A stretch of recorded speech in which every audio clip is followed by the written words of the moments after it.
Now, joining us on the programme today, I'm delighted to say we have her back in the studio, award-winning architect from not very far away. A big good morning. Nice to see you again, Jane Burnside. How are you? I'm very well, Barry. Thank you very much for having me in. Well, listen, a pleasure, and thank you so much for coming in. I think it's a bit of a wet and horrible morning out there, isn't it? So you battled your way through the rain to see us. All the way from Kells, yes. Well, listen, tell us, you've got a very interesting debate coming up, I believe, in a wee while this morning. Tell us all about it, Jane, if you would. Well, there's a creative citizens programme going on in Ballymena, and it starts for the whole spring period by the borough.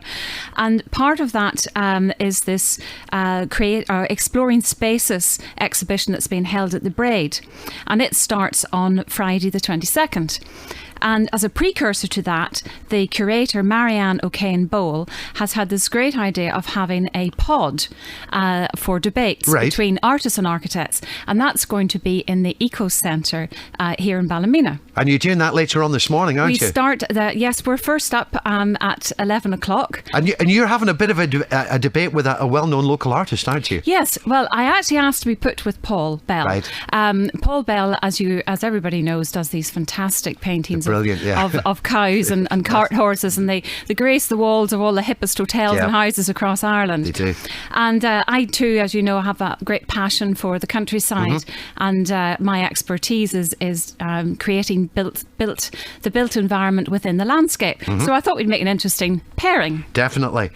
And as I say, you mentioned it's all regarding the Creative Citizens Programme, and it all starts at the Braid on Saturday. Is that right, Jane? Yes, so this is sort of a precursor, and I was quite keen that Ballymena is a rural community. It's supported economically by the rural community. So any conversation about built environment should really start with the hinterland, start with the folk in the countryside and their built environment, and then focus in on the towns and the villages. Right. As part of that. And will this be open to the general public as well, Jane? Yes, if you happen to be walking your dog or going for a run in the park, please don't leave me alone in the pod.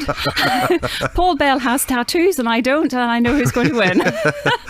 So what actually will you be debating about? Are you not 100% sure yet? Well, it's an open book. Right. But we want to focus on rural built environment. Sure. To begin with, anyway. Now, is one pro and one for and one against, or are you? Well, I think it's really a topic for discussion because, if you take the current planning policy, it still it has allowed the farmers to continue building in the countryside, which is quite right, absolutely, in a restricted way, and no one would want to go back to the bungalow building of farmers getting past 10 or 15 sites on their farm. But still, the non-farming rural dweller has no capacity to build in the countryside. Right. And yet it's the non-farming rural dweller who is still providing a huge economy and employment for the rural community. So that's an issue that has not been addressed in the policy. And the other issue is, I've always said, it's not where you build in the countryside, it's what you build in the countryside that's really important. And that's the other issue that's not being addressed in the policy. Okay. So those are two things that we would like to talk about. Right. And I think it's interesting putting artists and architects together because artists actually form that built environment, whether it's in the countryside or the towns or the villages. But then it's the artists that capture that and reinterpret it for the public. So I think it's interesting to sort of have a what you aspire to do, and then the artist looking at, well, this is actually our interpretation of what you've done and how people live and work and be in that space. Indeed. And again, later on this morning, is this open to the public, Jane, or is it all professional people just? No, the debate pod is open to the public. It's all being recorded and documented for future dissemination.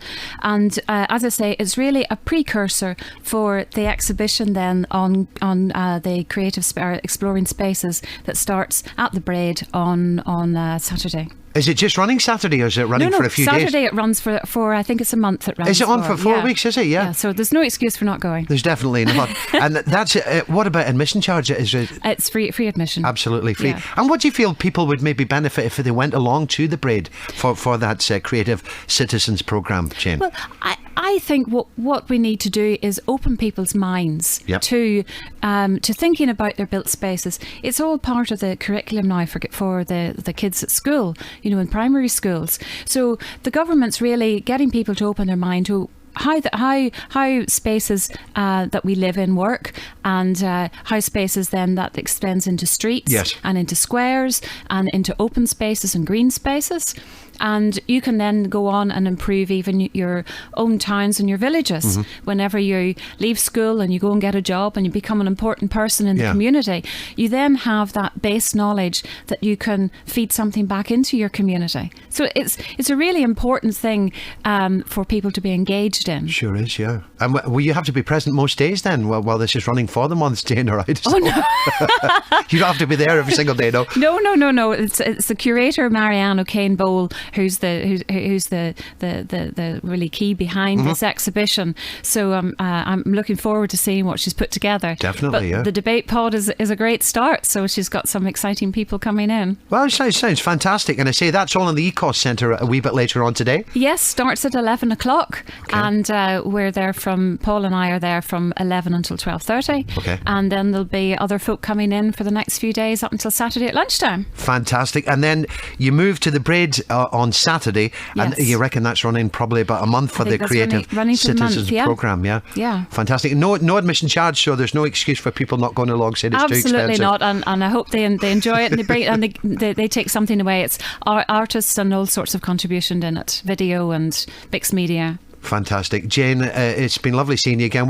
You kept busy, yeah? Everything going well for you? It is indeed. It's still very, very tough times for everybody, Sure. but we're hoping that the economy is now starting to turn around, and the builders are going to have something to build next year. Well, let's hope so. Jane Burnside, thank you so much for joining us. Thank you very much indeed, Barry.